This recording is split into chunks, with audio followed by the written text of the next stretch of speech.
99 TV face to face స్వాగతం. నేను ముల్ల శ్రీనివాస్. ఇంకా తెలంగాణ రాష్ట్ర రాజకీయాల్లో ఒకే ఒక వ్యక్తి పేరు తెలంగాణ రాష్ట్రమంతా ఇప్పుడు సోషల్ మీడియాలో కావచ్చు, మీడియాలో సంచలనంగా మారుతుంది. ఇక అలాంటి వ్యక్తి మరి కొంతమంది ఆయనను టార్గెట్గా చేసినట్టు, అంటే ప్రతిపక్షాలు అలాగే పాలకపక్షం మొత్తానికి ఆ వ్యక్తినే టార్గెట్ చేశారు. ఒకరు లిల్లీ ఫుడ్ అంటారు, ఒకరు 3 అడుగుల వ్యక్తి అంటున్నారు. ఆయన ఎవరో మీకు తెలుసు. మరి గుంటగంట్ల జగదీష్ రెడ్డి గారు, మాజీ మంత్రి, సూర్యాపేట ఎమ్మెల్యే. సార్ నమస్తే. నమస్తే శ్రీనివాస్. ఈ మధ్య కాలంలో సార్ ఇప్పుడు వాస్తవానికి గత మునుగోడు ఉప ఎన్నికల్లో చూసుకున్నా కానీ, తర్వాత బీఆర్ఎస్కు గెలుపు కోసం మీరు ఎంత వర్క్ చేసిరో నేను కూడా అప్పుడు అక్కడ ఆ ప్రచారంలో పాల్గొన్నా. సో బీఆర్ఎస్ పార్టీలో మీరు నల్గొండ ఉమ్మడి జిల్లా నుంచి ఒకే ఒకరు గెలిచారు. సో రానున్న ఎన్నికల్లో మీరు 12 సీట్లు గెలుస్తామని కూడా ధీమాగా చెప్తున్నారు. అయినప్పటికీ కూడా కాంగ్రెస్ టార్గెట్ చేస్తుంది. అట్ ద సేమ్ టైం మరి బీఆర్ఎస్లో అధినేత కూతురు ఎమ్మెల్సీ కవిత కూడా మిమ్మల్ని టార్గెట్ చేయడం కావచ్చు, కామెంట్ చేయడం ఎట్లా చూస్తారు సార్? సో ప్రతిపక్షం అంటే గవర్నమెంట్ పక్షం సహజంగానే చేస్తుంది, అందులో పెద్ద సందేహం ఏం లేదు. నేను వాళ్ళను అదే స్థాయిలో నిలదీస్తున్నాను కాబట్టి, ప్రశ్నిస్తున్నాను కాబట్టి సహజమైన విషయం. సరే, కవితమ్మ నన్ను టార్గెట్ చేసిందని నేను ఏమనుకోవడం లేదు. అసలు ఆమెకు సంబంధించి విలేకరులు ఏదో ప్రశ్న అడిగినప్పుడు నేను ఆమె గురించి చర్చించలేదు. కేసీఆర్ గారు నాతో ఎప్పుడు అనే విషయాన్ని చెప్పిన. అసలు ఆమె ఎందుకో తొందరపడి ఏదో ఒక కామెంట్ చేసింది. నేను దానికి సరిపోయే ఆన్సర్ ఇచ్చినాను. ఆ తర్వాత ఎప్పుడు కూడా మళ్ళీ ఏం మాట్లాడలేదు. కాబట్టి పెద్దగా నేను ఆమెను టార్గెట్ చేసిందని నేను ఏం భావించడం లేదు, అవసరం కూడా లేదు వాస్తవానికి. ఇక ప్రభుత్వ పక్షం అంటారా, తప్పకుండా ముఖ్యమంత్రి స్వయంగా కావచ్చు, వాళ్ళ మంత్రులు కావచ్చు, వాళ్ళు ఇతర నాయకులు కావచ్చు, తప్పకుండా చేస్తారు మమ్మల్ని. ప్రత్యేకించి మా జిల్లాలో ఎమ్మెల్యేలకు మరీ ఫోన్లు చేసి సీఎం ఆఫీస్ నుంచి మాట్లాడించమని చెప్పి, ప్రెస్లు పెట్టమని చెప్పి ఒత్తిడి చేసి మరీ పెట్టిస్తున్నారు. జరుగుతుంది. ఎందుకు అనంటే సహజంగానే పాలకపక్షాన్ని ప్రశ్నించినప్పుడు, ప్రజల తరఫున కొట్లాడుతున్నప్పుడు, వాళ్ళకి ఇబ్బంది కలిగినప్పుడు, వాళ్ళ దగ్గర సమాధానం లేనప్పుడు సహజంగానే టార్గెట్ చేస్తారు. వ్యక్తిత్వాల మీద దాడి చేసే ప్రయత్నం చేస్తారు. పర్సనాలిటీస్ గురించి ప్రస్తావిస్తారు. ఈ విషయాన్ని పక్కదారి పట్టించే ప్రయత్నం చేస్తారు. అసలు విషయం నుంచి ప్రజల్ని పక్కదారి పట్టించే ప్రయత్నం చేస్తారు. అది ఒక్క నాతోనే మొదలు కాలేదు. గత చాలా కాలంగా సమైక్య ఆంధ్రప్రదేశ్ రాజకీయాల్లోనే మొదలైంది. అసలు వాస్తవం కేసీఆర్ గారు జై తెలంగాణ నినాదం ఎత్తుకున్న రోజు నుంచే మొదలైంది. అట్లా కేసీఆర్ గారి మీద కూడా వ్యక్తిగతంగా దాడి చేసిండ్రు చాలా రకాలుగా. ఇక ఆ తర్వాత మనం చూసినాం సమైక్య ఆంధ్రప్రదేశ్లో ఏం జరుగుతుందో. వాళ్ళు ఇక్కడ ఉన్ననాడు ఆ సంస్కృతిని ప్రవేశపెట్టిండ్రు. ఇవాళ వచ్చిన వాళ్ళ వారసులు ఇక్కడ తెలంగాణలో కూడా అదే సంస్కృతిని కొనసాగిస్తున్నారు. కాబట్టి సహజంగానే జరుగుతుందని సందేహం ఏం లేదు. అంటే తెలంగాణ సీఎం రేవంత్ రెడ్డి నల్గొండ పర్యటనలో అంటే మీరు బలవంతురా, వాళ్ళు బలహీనులా, 3 అడుగుల వ్యక్తి అని కామెంట్ చేయడం పట్ల, అంటే మిమ్మల్ని చూసి వాళ్ళు 11 మంది ఎమ్మెల్యేలు ఉన్నారు, 2 ఎంపీలు ఉన్నారు, తర్వాత ఎమ్మెల్సీలు ఉన్నారు, ఓవరాల్గా 2 మంత్రులు ఉన్నారు. అయినప్పటికీ కూడా మీ ఒక్క వ్యక్తినే, అంటే మీ ముందు వారు కొంత అంటే బలహీనలని ఒప్పుకున్నట్టు స్పష్టమవుతుందా సార్? తప్పకుండా వాళ్ళకి కంటగింపుగా ఉన్నాననే మాట మాత్రం వాస్తవం. ఎందుకనంటే నా ప్రశ్నలకు సమాధానం ఉండటం లేదు వాళ్ళ దగ్గర. అది శాసనసభలో కావచ్చు, బయట ఇంకెక్కడైనా కావచ్చు, వేదికల మీద కావచ్చు, అనేక పత్రికా సమావేశాల సందర్భంలో కావచ్చు, ఎక్కడైనా సరే వాళ్ళు ఇచ్చిన హామీలు నెరవేర్చలేకపోవడం, ప్రభుత్వ వైఫల్యాలని ఎండగట్టడం, లేదా ప్రభుత్వం ప్రజలకి కొత్తగా తెస్తున్న సమస్యల పట్ల ప్రజలకు అండగా నిలబడటం, ఇవన్నీ జరుగుతున్నాయి. కాబట్టి సహజంగానే చేస్తారు దాన్ని. సరే, నాకు ఇవాళ నల్గొండ జిల్లా ఎమ్మెల్యేనే కాకుండా ప్రజలు మాకు ఏదైతే ప్రతిపక్ష పాత్ర ఇచ్చిండ్రో దాన్ని పోషించడంలో నేను మిగతా సీనియర్ నాయకులతో పాటు నేను కూడా ముందు వరుసలో ఉన్నా కాబట్టి సహజంగానే చేస్తారు. మీరు అన్నట్లు బలహీనులా బలవంతులా అని అంటే కొన్ని సందర్భాల్లో గెలుస్తారు. ఎటువంటి వాళ్ళు కూడా గెలుస్తారు. ఒక పార్టీకి వేవ్ వచ్చినప్పుడు ఏ అడ్రస్ లేని కూడా వచ్చి గెలుస్తారు. వాళ్ళు సరిగ్గా ఆన్సర్ చేయలేకపోతున్నారో ఇంకో భావన సీఎం ఉండొచ్చు. బట్ ఎవరు ఏదో తక్కువలు, ఎవరో ఏదో బలహీనమైన వాళ్ళను ఇంకోటను మనం అనుకోవాల్సిన పని లేదు. కానీ తప్పకుండా ప్రతిపక్షంగా క్వశ్చన్ ఒక్కరిదే ఉంటుంది. ఆన్సర్ ఎక్కువ మంది చెప్పుకోవాల్సిన అవసరం ప్రభుత్వంలో ఉన్న వాళ్ళకి ఉంటుంది. మెజారిటీ ఉంటారు కాబట్టి సహజమైన విషయం. అభివృద్ధిలో హైదరాబాద్ తర్వాత నల్గొండ ఉంటుంది. అని చెప్పి కోమటిరెడ్డి వెంకటరెడ్డి చెప్పడం మంత్రి ఎట్లా చూస్తారు సార్? వాస్తవానికి హైదరాబాద్తో సహా తెలంగాణ అంతటి కూడా బ్రహ్మాండమైన అభివృద్ధి జరిగింది కేసీఆర్ గారి పరిపాలనలో. ఇవాళ కాంగ్రెస్ ప్రభుత్వం వచ్చిన తర్వాత హైదరాబాద్లో ఉన్నవి కూలగొట్టడం జరుగుతుంది. ఇక దీని తర్వాత నల్గొండలో కూలగొడతాను కనుక ఆయన అంటున్నట్టున్నాడు. బహుశా ఆయన చెప్పేది అదే కావచ్చు. ఎందుకంటే హైదరాబాద్లో తట్టెడు మన్నెత్తింది లేదు, ఒక బంగ్లా కట్టింది లేదు, ఒక ఇటుక పేర్చింది లేదు. నల్గొండలో కూడా గంతే. ఎక్కడనైనా ఈ ప్రభుత్వం వచ్చిన తర్వాత అభివృద్ధి అనేదే మర్చిపోయినారు. అది ప్రజలందరూ కూడా ఒప్పుకుంటున్నమాట వాస్తవం. ఒక దాంట్లో వాస్తవం ఆయన చెప్పింది. హైదరాబాద్ కేంద్రంగా వసూళ్ళు ఎక్కువ ఉన్నాయి, కమిషన్ల దందాలు ఎక్కువ ఉన్నాయి. దీని తర్వాత మళ్ళీ నల్గొండ జిల్లాలోనే ఎక్కువ ఉన్నాయి, అందులో సందేశం లేదు. బహుశా గది కావచ్చు ఆయన అన్నది. ఇక్కడ సంచులు మూటగట్టడంలో, కమిషన్లు తీసుకొని సంపాదించుకోవడంలో ముందు హైదరాబాద్లో ఉన్నది ప్రధానంగా ముఖ్యమంత్రి కేంద్ర కార్యాలయంగా, తర్వాత మా జిల్లాలోనే ఉంది అని చెప్పి వెంకరెడ్డి చెప్పింది. దానికి అన్వయించుకోవచ్చు. వాస్తవానికి అక్కడ కూడా అదే జరుగుతుంది. దందాలు సంపాదించుకోవడాలు తప్ప ప్రజల అభివృద్ధి గురించి సోయలేదు. అంటే మీరు ఏమో తట్టెడు మన్ను కూడా ఎక్కడ ఎత్తలేదు అంటున్నారు. At the same time SLBC నిర్మాణంలో కూలిపోయింది. కేసీఆర్ ఫామ్ హౌస్లో క్షుద్ర పూజలు చేస్తున్నాడనే కూడా ఆరోపణ చేసి, వాస్తవానికి క్షుద్ర పూజలు ఉన్నాయని అవి పనిచేస్తాయని చెప్పి మాట్లాడడం అనేది పెద్ద నేరం. వాటి ప్రచారం చేయడం, నమ్మటము, నమ్మించే ప్రయత్నం చేయడం అనేది నేరం. వాస్తవానికి ఈ నేరానికి కోమటిరెడ్డి వెంకరెడ్డిని కేసు పెట్టాలి, జైల్లో పెట్టాలి. ఇవాళ ఆయన ఉండాల్సింది మంత్రివర్గంలో కాదు, జైల్లో. కోమటిరెడ్డి వెంకరెడ్డి ఈ మాటలు మాట్లాడినందుకు అది ముఖ్యమంత్రి కావచ్చు, వాళ్ళ మంత్రివర్గ సహచరులు దాన్ని సీరియస్గా తీసుకోవాలి. చిల్లర మాటలు మాట్లాడడం, ప్రజలకు వినోదం కలిగించడం అనేది సహజమైన విషయం, వాళ్ళకి సహజ లక్షణం. వాళ్ళు ఏంటంటే ఏదో పద్ధతిలో మీడియాలు ఉండాలి కాబట్టి, వాళ్ళు సీరియస్గా మాట్లాడి ఏదో అభివృద్ధి చేసి ఉండలేరు కాబట్టి కమెడియన్లలాగా ప్రవర్తించి మీడియాలో ఉండే ప్రయత్నం చేస్తారు ఎక్కువ. ఓకే, మీరు కమెడియన్లాగా ఉన్నప్పుడు ఇబ్బంది లేదు, ప్రజలు కాసేపు నవ్వుకుంటారు, ప్రజల ఆయుష్ పెరుగుతుంది, సందేహం లేదు. కానీ ఇటువంటివి మూఢనమ్మకాలను ప్రజల్లో పెంపొందించే ప్రయత్నం చేయడం అనేది నేరం అవుతుంది. ఒక మంత్రిగా అది మాట్లాడడం అనేది ఇంకా పెద్ద నేరం అవుతుంది. మా జిల్లా బీఆర్ఎస్ మాజీ మంత్రి షాబాద్లో 80 ఎకరాల ఫామ్ హౌస్ ఉందని చెప్పి కూడా ఇదే మీడియా చిట్చాట్లో నిన్న కోమటిరెడ్డి మంత్రిగా చేసిన ఆరోపణలు ఎట్లా చూస్తారు? ఉంటే ఏంది మరి, నేను అఫీషియల్ డిక్లేరే చేసిన, నా అఫిడవిట్లోనే ఉంది. ఇప్పటికీ నేను డిక్లేర్ చేసిన నా 2 సార్లు అఫిడవిట్లో ఉంది. ఇది వాడు చెప్పేది ఎందుకు కొత్తగా ఇవ్వాలా? అఫిడవిట్లో ఉన్న విషయాన్ని నువ్వేదో పెద్ద కనుక్కున్నట్టు వాస్కోడిలాగా కొలంబస్ లాగా నువ్వు చెప్పేది ఏంది? నేను వేసిన తర్వాత అఫిడవిట్లో ఎంత ఉందనేది దాంట్లో వేసిన. మునుగోడు ఉప ఎన్నికల్లో టెలిఫోన్ ట్యాపింగ్ ప్రక్రియ అక్కడి నుంచే ప్రారంభమైంది. బీఆర్ఎస్ పార్టీ మాత్రమే మరి మీ ఆధ్వర్యంలో జరిగింది అనేది ఒక ఆరోపణ కూడా వినిపిస్తుంది. ఇదో పనికి మాలిన చర్చ ఈ టెలిఫోన్ ట్యాపింగ్ అనేది. టెలిఫోన్ ట్యాపింగ్ ఇవాళ జరుగుతలేదా అని అంటే జరుగుతుంది అని ముఖ్యమంత్రి కూడా ఒప్పుకున్నాడు.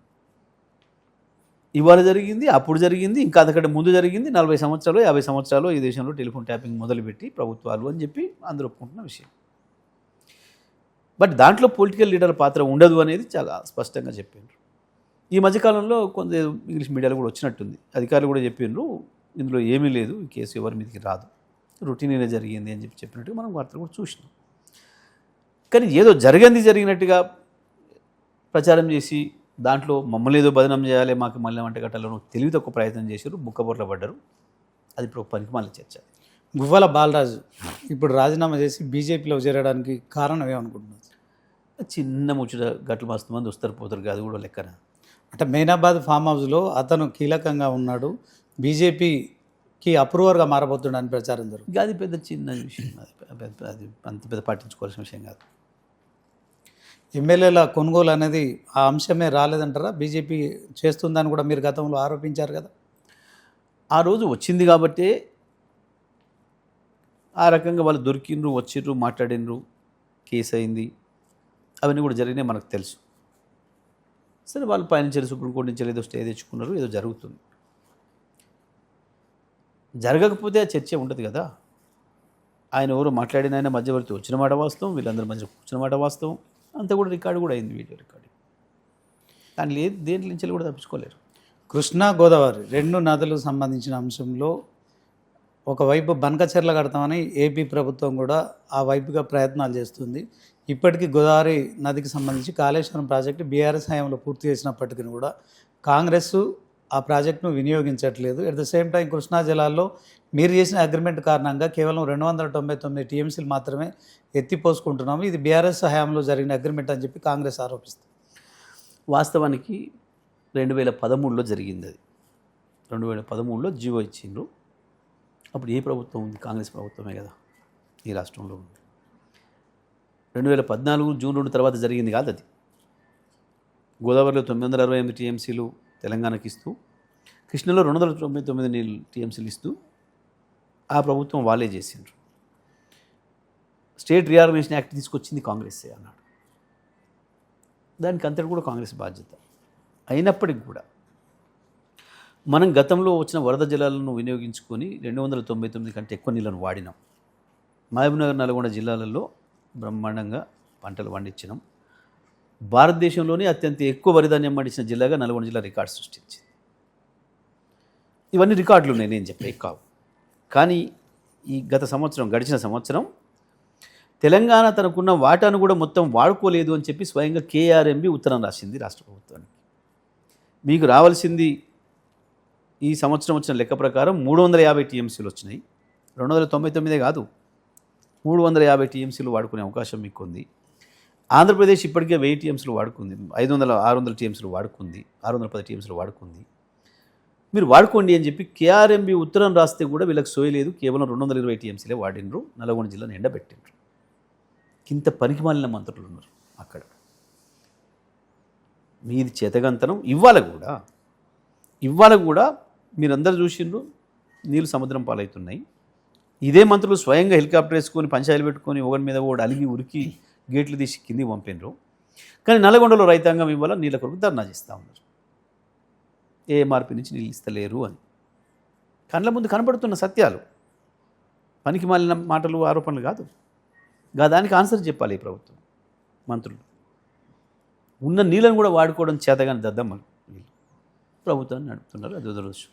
కాళేశ్వరం ప్రాజెక్టు నిర్మించిన తర్వాత దాంట్లో 1,00,000 కోట్ల అవినీతి జరిగింది. గోదావరి పాలైపోయినాయి 1,00,000 కోట్లు. ఆ ప్రాజెక్టు పనికిరాదు, కూలిపోయిందని చెప్పి కూడా కాంగ్రెస్, అంటే మీ జిల్లా భారీ నీటిపారుదల శాఖ మంత్రి ఉత్తమ్ కుమార్ రెడ్డి చెప్తున్నారు, తెలంగాణ సీఎం రేవంత్ రెడ్డి చెప్తున్నారు. దీన్ని ఎట్లా చూస్తారు? దీనికి స్వయంగా నేనే పోయి మేడిగడ్డ ప్రాజెక్ట్ ఏదైతే కొట్టుకపోయిందని వీళ్ళు మాట్లాడుతున్నారో, 2 ఏళ్ళ నుంచి ప్రచారం చేసినారో, దానిపైన నిలబడి సాక్ష్యం చూపించినాను అవును ఈ దేశానికి మొత్తానికి. ఇగో నేను దీని మీద నిలబడి ఉన్నా, ఇగో 1 ఫీట్ కుంగినాయి 2 పిల్లర్లు, అంతా కూడా యాస్టీజ్గా ఉంది. కన్నెపల్లి పంప్ హౌస్ దగ్గర పోయి చూపించిన, ఇగో ఈ బటన్ నొక్కితే ఈ 17 మోటార్లు ఆనే నీళ్ళు బయట పోస్తాయి, ఈ నీళ్ళని తీసుకురావచ్చు అని ప్రత్యక్షంగా చూపించిన నేను. Annaram barrage, Sundilla barrage, Nandimedaram pump house, Gayatri pump house, ప్రతి ఒక్కటి ఇంటాక్ట్ ఉంది. ఒక్క బటన్ నొక్కితే నీళ్ళు వస్తాయి. ఆ మేడిగడ్డ బ్యారేజ్తో సంబంధం లేకుండానే నీళ్ళు వస్తాయి అనే విషయాన్ని నేను స్పష్టంగా చూపించడం కాదు, నేను ఇంకో ఛాలెంజ్ కూడా చేసిన. ముఖ్యమంత్రి తుంగతుర్తికి వచ్చి మాట్లాడిన సందర్భంలో నేను మాట్లాడిన, ముఖ్యమంత్రి మేము నీళ్ళు ఇవ్వలేదు అని నువ్వు అంటున్నావు కదా, బట్ కాళేశ్వరంతో మొట్టమొదటి లాభపడ్డది మేమే, సూర్యాపేట జిల్లా రైతాంగమే, మేమే సాక్షులం. వరుసగా 8 పంటలు పండించినాం. ఇవాళ నువ్వు ప్రాజెక్ట్ మా కేసీఆర్కి అప్పచెప్పు, నువ్వు లేనేలేదు కొట్టుకపోయింది అంటున్న ప్రాజెక్టును మేము ఆన్ చేస్తాం, 4 రోజుల్లో నీళ్ళు ఇక్కడ తీసుకొస్తాం, చివరి ఊరు చిన్న సీతారాం తండకు తీసుకొస్తాం. అట్లా తేలేకపోతే నేను ఎమ్మెల్యే పదవికి రాజీనామా చేస్తా అనే మాట చెప్పిన. గతంలో 4 సంవత్సరాలు ఇచ్చిననే మాట కూడా ఆ రైతాంగం ముందట మాట్లాడదాం. నేను ఇచ్చినా, మేము పంటలు పండించుకున్నాం, మాకు జగదీష్ రెడ్డి గారు ఉన్నప్పుడు నీళ్ళు వచ్చినాయి అని అంటేనేమో నువ్వు దెబ్బలు పడాలి వాళ్ళతో. ఇయ్యలేదు అంటే వాళ్ళని నన్ను చెప్తాం కొట్టమని చెప్తా, నిలబడతావా అని అడిగిన. అంటే మీ జిల్లా మంత్రి భారీ నీటిపారుదల శాఖ మంత్రిగా ఆయనకి ఈ విషయం చెప్పారా మీరు? స్పష్టంగా మాట్లాడినాం కదా, ఓపెన్గానే మాట్లాడినా, మీ అందరి సాక్షిగానే, అన్ని టీవీలలో వచ్చింది కదా. ఒకసారి కాదు 3 సార్లు మాట్లాడినాం. మాకు అవకాశం ఇవ్వండి, తెస్తామని చెప్పినాం. ఎక్కడ గింత ఖరాబ్ కాలేదు, ఏది కొట్టుకపోలేదు, అంత సజీవంగా ఉంది. ఇప్పుడు ఆన్ చేస్తే వస్తాయి అని. మీకు ఇంకో విషయం కూడా చెప్పాలి. కాళేశ్వరం ప్రాజెక్టు అంటే ఏ ఒక్క బరాజో, ఒక్క పంప్ హౌజు కాదు. అనేక పంప్ హౌజులు, అనేక బరాజులు, 100 కిలోమీటర్ల ఛానళ్ళు, అండర్గ్రౌండ్ లైన్లు, ఇవన్నీ ఉన్నాయి. ఇవాళ ఎల్లంపల్లి నుంచి వచ్చిన నీళ్లను నందిమేడరం పంప్ హౌస్ ద్వారా, గాయత్రి పంప్ హౌస్ ద్వారా మిడ్ మానేర్కి ఏదైతే తెస్తున్నారో అది కూడా కాళేశ్వరమే, కాళేశ్వరంలో భాగమే. కాళేశ్వరాన్ని వినియోగిస్తున్నారు. ఒకవైపు కేవలం కన్నెపల్లి పంప్ హౌస్ ప్రారంభం చేసి తుంగతుర్తి ప్రాంతానికి ఏదైతే నీళ్ళు ఇవ్వాల్సి ఉండనో, వరంగల్, నల్గొండ జిల్లాలకు కూడా నీళ్ళు ఇచ్చే అవకాశం, ఖమ్మం జిల్లా కూడా నీళ్ళు ఇచ్చే అవకాశం ఉన్నదో దాన్ని ప్రారంభం చేస్తలేరు, రైతాంగానికి ద్రోహం చేస్తున్నారు. సాక్ష్యాలతో సహా మేము చూపించినాం. ఈ ప్రభుత్వం, ఈ కాంగ్రెస్ పార్టీ మాట్లాడుతున్నాయి అన్ని పచ్చి అబద్ధాలు అనే విషయాన్ని నిరూపించినాం. జగదీష్ రెడ్డి గారు, వాస్తవానికి మేడిగడ్డ ప్రాజెక్టులో ఆ లోపం అంటే ఆ నిర్మాణ సంస్థదా, ఇంజనీర్లదా, మరి కాంగ్రెస్ ఆరోపిస్తున్నట్టు కర్త కర్మ క్రియ అయిన కేసీఆర్దా? అసలు వాస్తవం ఏంటి? సింపుల్ శ్రీనివాస్ గారు, ఈ దేశంలోనే కాదు ఈ ప్రపంచంలోనే ఎక్కడనైనా ఇరిగేషన్ ప్రాజెక్టులు దేని మీద కడతారు? వరదకు అడ్డంగా కడతారు, నదులపైన కడతారు. అవును. నదుల ప్రవాహం ఒక్కొక్కసారి మనుషులు ఊహించిన దానికంటే ఎక్కువ వస్తుంది. వచ్చినప్పుడు చాలా కొట్టుకుపోయినాయి, మన కళ్ళ ముందు ఉన్నాయి ప్రతి ప్రాజెక్టు కూడా. అవును. గంతెందుకు, దానికి దిగువన పోలవరం కడుతుంది ఏదైతే ఉందో, పోలవరం ప్రాజెక్ట్ ఇప్పటికి 3 సార్లు పోయింది. అఫీషియల్ రికార్డులో ఉంది. ఏంది? పోలవరం ప్రాజెక్టు వరదల వల్ల కొట్టుకుపోయిన దానికి మళ్ళీ తిరిగి పునర్నిర్మాణం చేయడానికి కేంద్ర ప్రభుత్వం 2,000 పైన కోట్ల రూపాయలు వెచ్చించింది అని అఫీషియల్ రికార్డులో రాసి. 2,000 కోట్ల రూపాయలు వరదతో కొట్టుకుపోయి నష్టం జరిగింది ఇప్పటికి 3 సార్లు. ఇక్కడ అది కూడా జరగలేదే. కేవలం 38 లక్షల క్యూసెక్కుల వరద వచ్చింది. ఇప్పటివరకు 500 సంవత్సరాల చరిత్రలో ఎప్పుడు కూడా లేదు అని చెప్పి. కేవలం ఆ వరద మూలంగానే ఆ ప్రాజెక్టు డ్యామేజ్ అయింది. కొద్దిగంత ఇసుక కింద నుంచి కొట్టుకుపోయి ఒక పిల్లర్ కింద అది కుంగింది, దాని పక్కది కూడా కుంగింది 1 ఫీట్. అది పునర్నిర్మాణం చేయడానికి అయ్యేది మహా అయితే 200, 300 కోట్లు అవుతుంది. అది నిర్మాణ సంస్థే చేయాలి, చేస్తుంది. ఇంకా దానికి గ్యారెంటీ పీరియడ్ ఉంది. అది మీ ప్రభుత్వం అధికారంలో ఉన్నప్పుడే జరిగింది, అప్పుడే చేయాల్సింది కదా. కాదు కదా. ఎలక్షన్ డిక్లేర్ అయినాయి, మాకు లేదు కదా. ఎలక్షన్ డిక్లేర్ అయిన తర్వాత అధికారం ఉండదు కదా అది చేయించడానికి. అది మేము ఉన్నప్పుడే కనుక జరిగి ఉంటే 1 నెల కథం చేస్తుంటే మళ్ళీ ఎప్పుడైతే పునర్నిర్మాణం చేద్దాం. సో ఇది కేవలం చంద్రబాబు నాయుడుకు బనకచెర్ల కట్టుకోవడం కొరకు కాళేశ్వరాన్ని పండబెడుతున్నారు వీళ్ళు. ఆనాడేమో రాజకీయంగా మజా దొరికింది కేసీఆర్ని బదనం చేయడానికి అని చెప్పి ఆ రోజు ఆపినరు. ఆ తర్వాత చంద్రబాబు నాయుడు ఎప్పుడైతే వచ్చిండో అక్కడ దీన్ని కంటిన్యూ చేస్తూ ఈ కాళేశ్వరం నుంచి మేము నీళ్ళు తీసుకుంటున్నాం తెలంగాణకు 240 టీఎంసీలు అని చెప్పి మనం ఏదైతే రికార్డు పెడుతున్నామో, మాకు ఇచ్చిన వాటా మొత్తం వాడుకున్నాము, ఇక నీళ్ళు లేవు దాంట్లో అని. ఇది పూర్తిగా కనుక లైవ్లోకి వస్తే నీళ్ళు లేవు కాబట్టి బనకచెర్లకు అనుమతులు రావు. బనకచెర్లకు అనుమతులు తెచ్చుకోవాలంటే గోదావరిలో నీళ్ళు మిగిలి ఉన్నాయి ఇంకా అని చెప్పాలంటే దీనిని బండబెట్టాలి.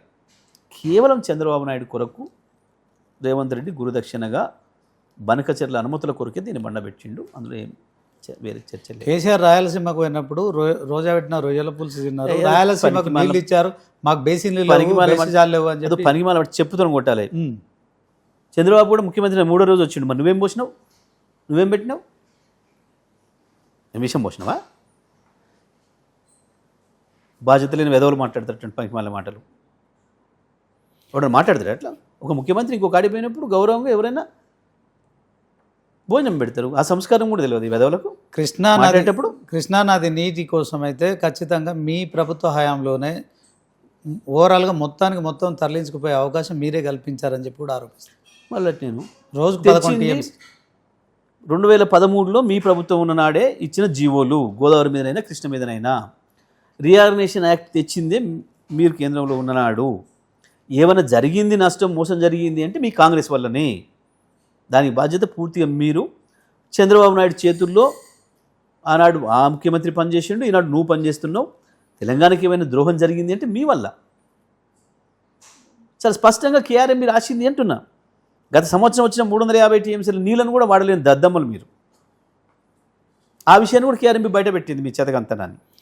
42% బీసీ రిజర్వేషన్ల అంశం ఇప్పుడు తెలంగాణ రాజకీయాల్లో ఒక కుదుపుతుంది. దీంట్లో బీఆర్ఎస్ పార్టీకి చిత్తశుద్ధి లేదని చెప్పి కాంగ్రెస్ ఆరోపిస్తుంది, బీజేపీ కూడా ఆరోపిస్తుంది అని చెప్పి. దయ్యాలు వేదాలు వల్లించడం అంటే వింటాం కదా. ఇది ఎంత చెత్త మాట. వీడు రాష్ట్ర ప్రభుత్వంలో, వీడు కేంద్ర ప్రభుత్వంలో వాడు. వాళ్ళు చేస్తారా? ప్రతిపక్షంలో మనం ఏం చేస్తామా? ఎవడి చిత్తశుద్ధి ఏంది? తెలిసి మోసం చేయడం కొరకే బీసీల ఓట్లు వేయించుకోవడం కొరకే కామారెడ్డి డిక్లరేషన్ ఇచ్చిండ్రు. వీళ్ళకి తెలుసు స్పష్టంగా మాకు తెలియదు అయ్యాలనంటే చెప్తున్న కొట్టాలి. ఎందుకు అనంటే తెలియనివాడు మాట ఇవ్వకూడదు, హామీ ఇవ్వకూడదు ఎప్పుడు కూడా. భారతదేశంలో ఉన్న రాజ్యాంగం ప్రకారం ఎన్నికల నిబంధనల ప్రకారం తెలియని విషయాల గురించి వెళ్ళి రాకూడదు ఎప్పుడు కూడా. తెలియదు అంటే నేరం అవుతుంది. ఎప్పుడు తెలిసే చేశారు మీరు నేరం. బీసీలను మోసం చేయడం కొరకే అది తీసుకొచ్చిండ్రు. 10 ఏళ్ళు కాదు 50 ఏళ్ళు మేము అధికారంలో ఉన్నా ఒక రాష్ట్ర ప్రభుత్వంతో అయ్యేది కాదు, అది పూర్తిగా కేంద్ర ప్రభుత్వమే చేసి తీరాలి.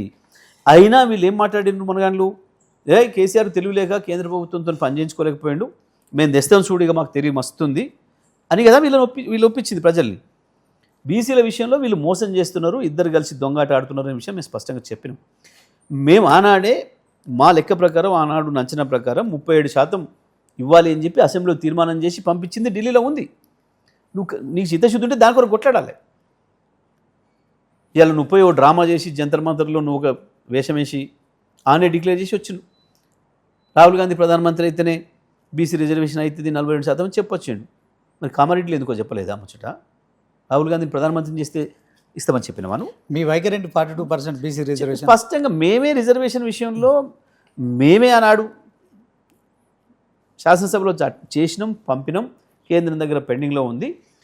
ఇది ఏది చేయాలన్నా పార్లమెంట్లో చేయాలి. పార్లమెంట్లో చేయాలి అంటే దానికి బాధ్యత బీజేపీది, కాంగ్రెస్దే. ఈ దేశాన్ని 78 ఏళ్ళుగా ఏలుతున్నది ఈ ఇద్దరు దొంగలే. ఈ ఇద్దరి మోసం వల్లనే ఇవాళ బీసీలకు మోసం జరుగుతుంది తప్ప ఇంకోటి కాదు. మీరు విద్యుత్ శాఖ మంత్రిగా ఉన్నప్పుడు విద్యుత్ కొనుగోలులో కుంభకోణం జరిగిందని చెప్పి ఆరోపణలు కూడా వస్తున్నాయి. దీనికి ఏం చెప్పి కమిషన్ వేసి మడిసి లోపల పెట్టుకురు, తెచ్చి పెట్టమని బయట కమిషన్ ఎందుకు పెడతలేరు? చెత్త మాటలు మాట్లాడినరు, ఏడాది రాయించరు, నోటికి వచ్చినట్టు వాళ్ళ స్లాటర్ హౌజ్లతోని పుంకాలు 1000 పేజీలు రాసిండ్రు. కమిషన్ ఏమని మేమే డిమాండ్ చేసినాం, వేసిండ్రు. ఎందుకో నివేదిక బయట పెడతలేవు, పెట్టు. కాళేశ్వరం తర్వాత విద్యుత్ కొనుగోలు, ఇంకా టెలిఫోన్ ట్యాపింగ్, ఫార్ములా ఈరేస్, ఈ మొత్తం వ్యవహారంలో బీఆర్ఎస్ పార్టీ పని అయిపోయిందని చెప్పి కూడా ప్రచారం చేస్తుంది. ఈ అన్నిట్లో కూడా బీఆర్ఎస్ పార్టీ కడిన ముత్యంలాగా వస్తుంది. కేసీఆర్ మళ్ళీ మల్లె పువ్వులాగా పరిమళిస్తాడు, ప్రజల్లో కనబడుతుంది.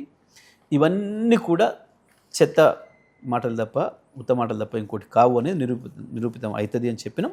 జరుగుతూనే ఉన్నాయి. ఇప్పటికే కాళేశ్వరం కమిషన్ రిపోర్టు అని చెప్పినావు, బయట పెట్టకుండా లోపల దాచిపెట్టి ఇగో మేము 60 పేజీల సమ్మరీ తెచ్చినాము, 6 పేజీల సమ్మరీ తెచ్చినాము, నీ ఇష్టం వచ్చినట్టు ప్రచారం చేస్తున్నావు.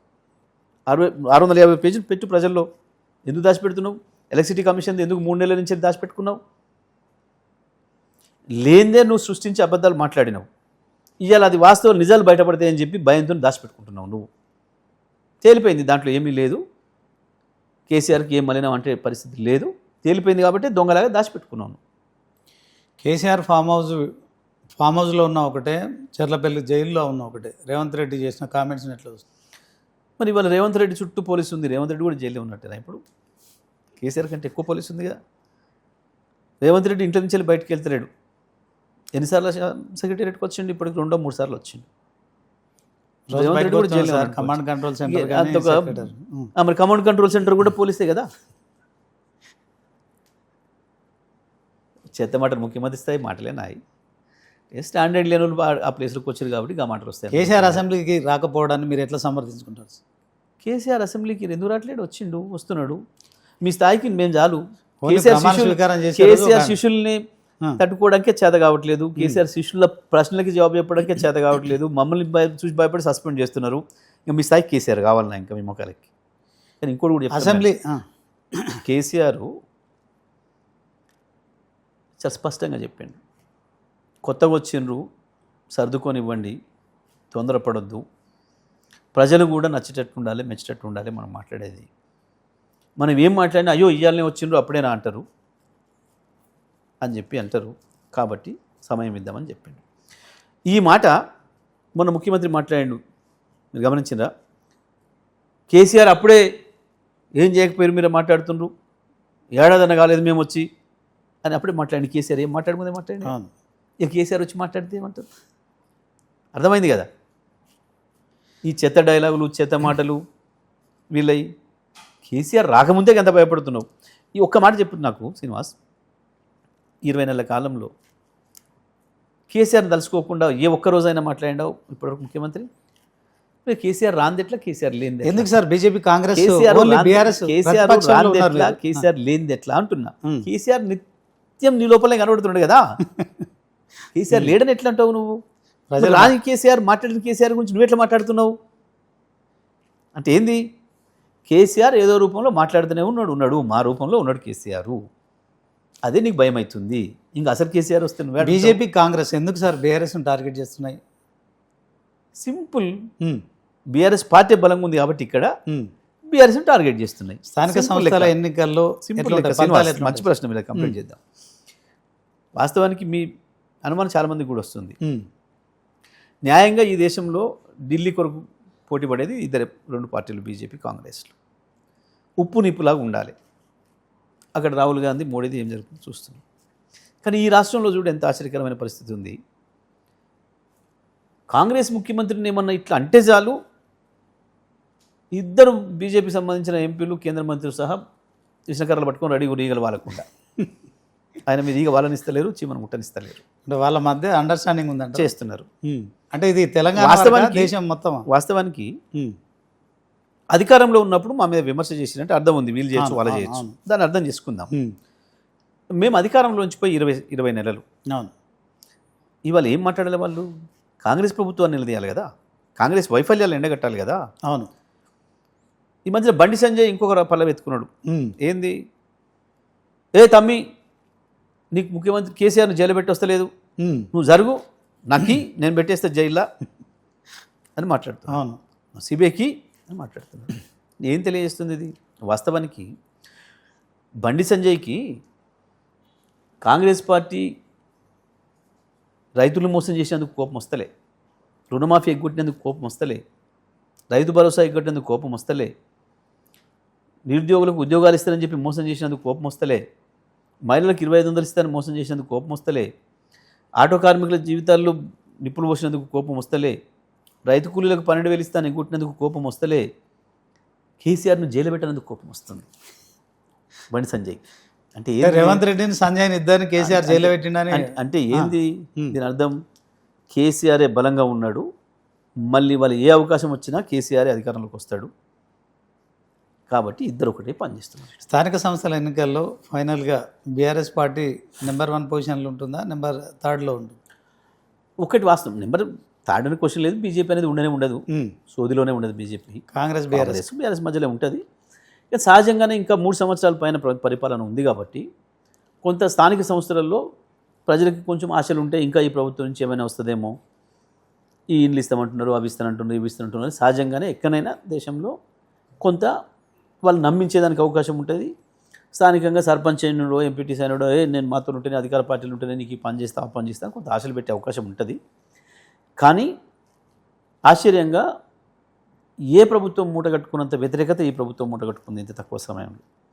కాబట్టి మాకు కూడా మంచి ఫలితాలే వచ్చే అవకాశం. ఓకే, ఫైనల్గా కేసీఆర్ మీకు తండ్రి లాంటి వారు, కవితకు కూడా కన్న తండ్రి. సో మీ ఇద్దరి మధ్య ఇది కేవలం కుటుంబ కలహాల్లాగా చూడొచ్చా, లేకుంటే దీంట్లో ఏదైనా రాజకీయం ఉందా? వాస్తవానికి ఏ కలహాలు లేవు, మాకు ఏది లేదు. మీలాగనే ఎవరో రిపోర్టర్ ప్రశ్న చేసినప్పుడు, సార్ మీరు కేసీఆర్ గారిని కలుస్తున్నారు కదా, ఏం చర్చ చేసిర్రు కవిత గురించి అంటే, ఆ గురించి 1 నిమిషం కూడా చర్చ రాలేదు, 1/2 నిమిషం కూడా రాలేదు. నువ్వు ఇంత ప్రశ్న చేయడానికి నిమిషం పైన టైం తీసుకున్నావు, ఇంత చర్చ కూడా మేము వాడు చేయలేదు అని చెప్పినాం. ఓకే, నిజంగా చేయలేదు కాబట్టి చేయలేదని చెప్పిన నేను. కానీ పాపం ఆమెకి ఎందుకు తొందరపడిందో ఎందుకు మాట్లాడింది. బట్ నేను నా పద్ధతిలో నేను సమాధానం చెప్పిన, అయిపోయింది. పెద్దగా దానికి అంత పెద్దగా ఏం మళ్ళీ ఫర్దర్ ఏం ఉంటుందని అనుకోవడం లేదు, ఉండదు.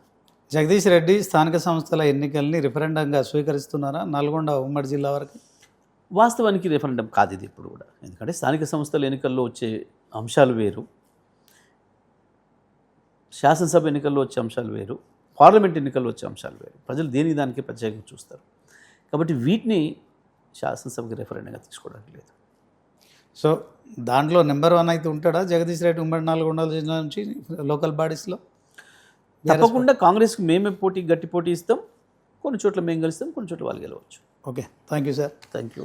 సో మొత్తానికి ఇది సూర్యాపేట ఎమ్మెల్యే మాజీ మంత్రి జగదీష్ రెడ్డి గారు తన మనసులో మాటనైతే వెరీ క్లియర్గా చెప్తున్నారు. సో తనను 3 అడుగులు ఉన్నారని వాళ్ళే చూసి భయపడుతున్నారు. కానీ వాళ్ళ భయం చూస్తేనే నేను బలవంతుణ్ణి అని వాళ్ళు భయపడుతున్నారు. కనుక ఖచ్చితంగా వాళ్ళు ఏవైతే ఆరోపణలు చేస్తున్నారో టెలిఫోన్ ట్యాపింగ్ కావచ్చు, కాళేశ్వరం కావచ్చు, ఫార్ములా ఈరియస్ కావచ్చు, విద్యుత్ కొనుగోళ్ల అంశం కావచ్చు, మొత్తానికి ఇవన్నీ కూడా ఎట్టి పరిస్థితుల్లో నిలిచే కేసులు కాదు. కాంగ్రెస్ పూర్తిగా ప్రజల్లో వ్యతిరేకత పెరిగిపోయింది కనుక ఆ అభద్రతా భావంతో మాత్రమే ఇలాంటి కామెంట్ చేస్తున్నారు. సో బనకచెర్ల విషయంలో కావచ్చు కాంగ్రెస్ సపోర్ట్ చేస్తుంది. ఒకవైపు కృష్ణా నది, గోదావరి నది నీటిని వినియోగించకుండా చంద్రబాబు మేలు చేసేందుకు రేవంత్ రెడ్డి పూర్తి స్థాయిలో సహకరిస్తున్నారు. సో ఇది ఖచ్చితంగా అడ్డుకొని తీరుదామని చెప్తున్నారు. Thank you sir. Thank you. ఇది వాటి స్పెషల్ ఇంటర్వ్యూ. చూస్తూనే ఉండండి 9090.